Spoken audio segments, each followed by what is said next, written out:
In Put Yourself Out There news, submitted by Game of Loans, a man's video admitting he has no friends resonates with people online. Yeah, a lot of people know friends online. Yeah, of course. Yeah, so this man, he is a recruitment firm CEO. He posted this video on LinkedIn. And he's a loser? He says he has no friends. I'm posting it on LinkedIn, so.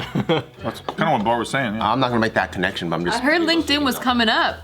In social media? No. Yeah. How? What do you? I don't know. All the kids are into it. No, they're All the kids are into it. into it. Because they're all looking for jobs? I was making fun of it, and then the kids are like, "Nah, LinkedIn's tight," and I'm like, "Oh shit."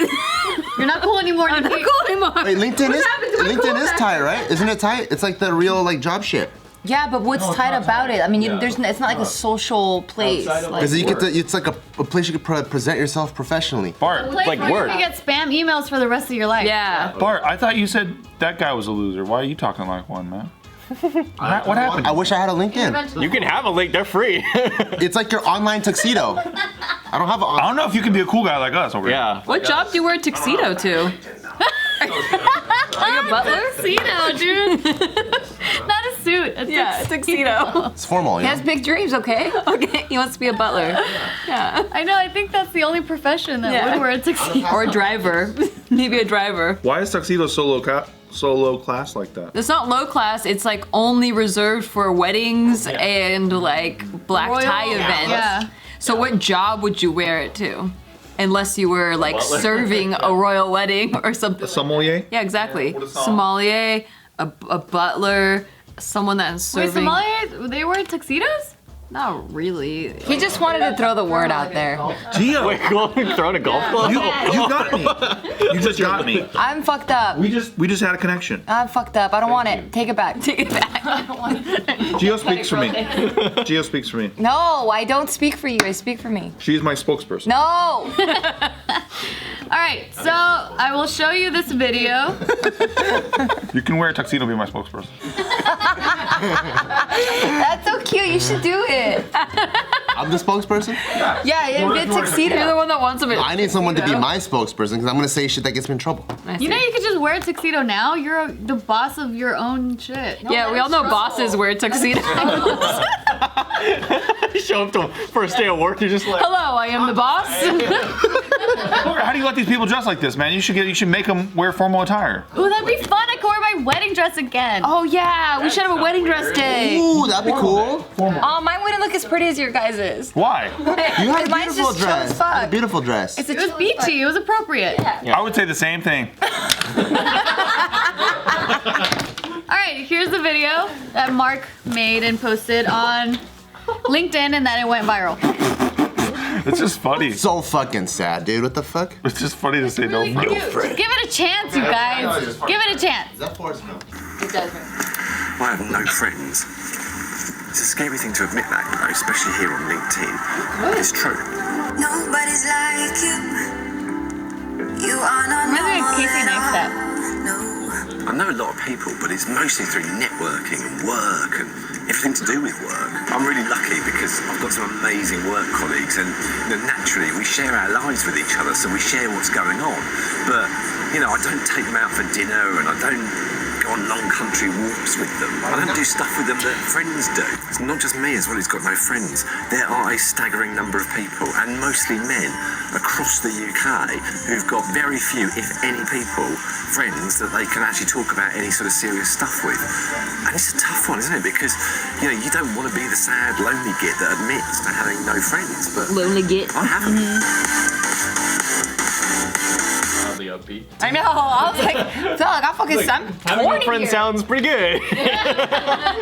No friends. No, so the video is a lot longer, and then it ends up leading to him saying that he's gonna be going to a pub to meet up with people, like a meetup kind of thing. Mixer. He ended up going, and then he vlogs afterwards, and he was like, that was amazing. Like, I met so many great people. Like, I can't call them friends yet, but hopefully it leads to that. But he was just so hopeful, and he was pretty much saying that he posted this to inspire other people out there that are feeling lonely to go out there and seek, like, literally put yourself out there and seek social clubs, and like just the internet can allow you to do meetups in person, and there's really no excuse to be lonely. See, I didn't know these you could days. post videos on LinkedIn. That's why it's becoming hip, I think. Yeah. True. It slaps with the kids. Nikki, No, that's not how you use the it. person here with no friends. You're the person here with no friends. I know. I'm excited about this. She's gonna go on LinkedIn now. Join this. With the way he's presenting it, I relate to him. Because I think, like, yeah, a lot of dudes hang out and stuff. Are you but calling yourself a loser? Yeah. Okay. But I think we were fortunate enough. Maybe it started with Ask the Fields or something. Like we started to share our relationships with each other in the group, and we would help each other out in our relationship. But I think there are a lot of dudes out there that can't or feel uncomfortable talking about their relationship. So I think that's what he's talking about. He's like, yeah, I have like dudes I work with or go out with. Even just serious shit. Yeah. For me, a friend is somebody who I can call at any time and they'll probably pick up the phone or come help for something. Yeah. You know what I mean? Yeah. And that to me is what a friend is. So I get what he's saying because you have work colleagues and shit. Sure. It's not the same. You can always hit up on AIM your online friends. AIM, huh? Anytime. I thought you were trying to be relevant. What happened? You're not slapping anymore. I'm talking about when you don't have friends and you're like the moderator on M&M board. It's going AIM. So he was saying. I know, I'm not slapping. You're not slapping, no. Mark was saying that recently he had bought 2 tickets to a rugby match, but like his children have already left home. His wife works away on the weekends, so he didn't have anyone to go with, and so he ended up watching this match on TV instead. So then that's what kind of like made him realize like, oh shit, I don't have any friends, like, you know? So then they're also reporting in this article that this firm published a study back in September saying that 28% of people in Britain say that they don't have a best friend, while 15% said that they have no close friends and 8% said that they don't have friends at all. Damn. So then they were also saying that they found that by living alone, so like once you are discharged out of the hospital, that people have greater risk of dying within a year when they live alone or when they feel lonely for heart problems. And then they were also saying that the journal Heart found that living alone was also associated with a 39% higher risk of cardiac events like heart attack during a follow-up period, but this is among men only, so 39% higher for men. Why? Because our hearts are stronger? They're just saying that women have a larger social network. I think so. For sure. So separation, divorce, death of a partner may disadvantage men even more, and so they end up being the more lonelier gender. Aww. But fuck men, right? Yeah. Can't leave me, I guess. Hey, I have more friends than you. She'll bust open her LinkedIn and just so many friends. I know. Yeah, I do think girls have a stronger support network than most guys Well, do. just by nature, we're more socially open and we're more vulnerable with each other, whereas guys are more like internal and like, let's just shed whatever we're feeling and not talk about it. Yeah, we've seen all each other's boobs. I've seen Casey's dick, he's seen mine. Well, how come you haven't seen Steve's dick? That's really fun. Steve won't let him. I don't need to see dicks to be friends. Yes, you do. Not friends. What kind of friend are you then, Steve? Pretty good one, actually. Oh, I'm right there with you. We can just not. Doesn't show We friends. can just not show each other our dicks. That's a good We friend. have a good friendship. You guys have a weird friendship. So if you don't see my dick, why would you call me when you need help? He'll show you his dick right now. I know he will. Yeah, and that's what scares him. Seen his. Didn't you say you saw his dick? Covered in fucking Tabasco or whatever. But you have seen it. Wait, don't you like Tabasco? I dreamed about He it. was trying to invite you in. Like, look, hot sauce, my It was balls. sriracha. You swatted away his bidding. Yeah. It's fine. I'll lose sleep about it. Yeah. But there is something about I don't know if it's society or maybe it's the male biology, but there's something about dudes that we don't just connect as much as females do. I don't know why. You guys connect via hobbies and shit. Yeah. And shared interests. But that's what's the part where like we don't have that strong of a social network. Emotional intelligence. Yeah, we don't have as much emotional intelligence. At least I know I don't. Because then after the hobby goes away, like let's say 2 dudes like, we're gonna go fishing, you know? And after we're done fishing, we catch the fish. We're just 2 dudes holding on to fish like, cool, we're gonna cook it? Yeah, I can't imagine guys doing more than that. Yeah. Well, how do you guys make friends though? Because like for me, Through hobbies. no. And then we don't really talk about anything. Know people, because for me the way I approach human interaction is with curiosity and like genuine like wanting to learn from a person and like getting to know this person. So I don't know, like, because I think a lot of people do struggle with connecting with people, and like since my brain doesn't work like that, I wonder like what is it that you guys. Well, so ours is the same way. It's curiosity, but we don't ask the right questions. So like, let's say if I'm getting to know Casey, I'm like, oh, cool. So you're married? It's like, yeah. Oh, right, cool. And then I'm like, so like, you know those ribs you made? Like, how'd you make them?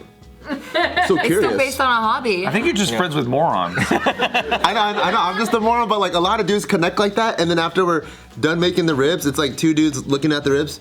All right, cool. Is it because if one person says something more vulnerable, they're afraid of it looking weird to the other person? I don't know. It could be. That's a guy thing for sure. Guys don't want to seem sensitive. That seems. Then you go, oh, he thinks I'm a bitch, or I'm a bitch, or I'm being a bitch. Right. Or I don't know. And sometimes a guy is being a bitch, and I do find it funny. So it's a duality that There's definitely a thing called oversharing. Sometimes you're like, this is not the time or the place for all of this particular information right now. But I don't know if girls have that judgment, you know? Like, I don't know if girls have that judgment. I'm pretty sure they do. Yeah.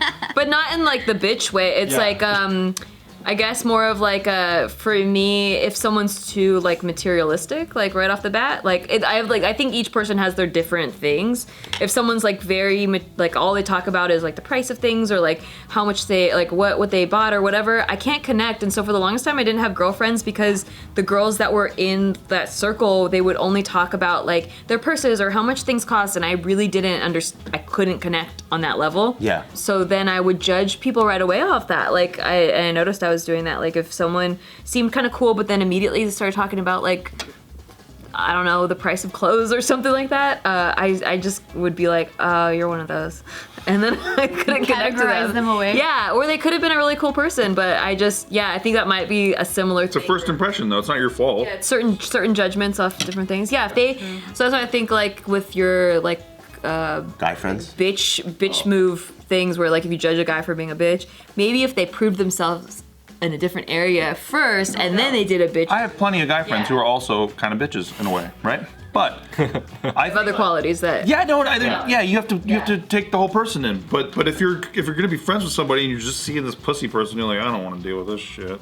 But if you got a friend who's like going through some shit and like they're being kind of pussy, but it's okay, then it's fine. And, there's nothing wrong with it. I think that makes pussy, sense. but it's fine. But I guess guys are scared to be pussies with each other, I think. They are, but I think that it just depends on what it is, right? Because yeah, a lot of guys are afraid to show weakness, but I don't think talking deeply about things is weak. Like I don't think so either. And I think most guys, if you ask them one-on-one, they all agree the same way, but then it's still not happening. Like we all open up to each other all the time. Yeah. Which is really cool.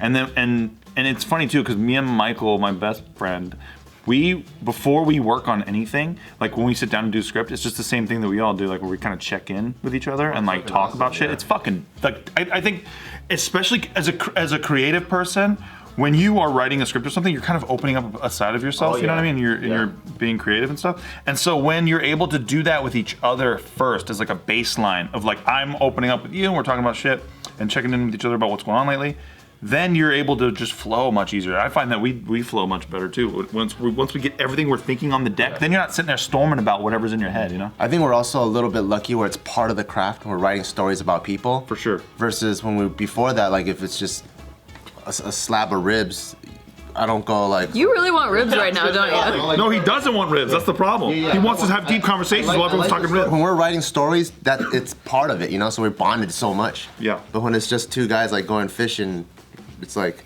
so is that how you? Man, some fish and some ribs. Is that how you hook the fish? Cool. But some people just aren't that deep.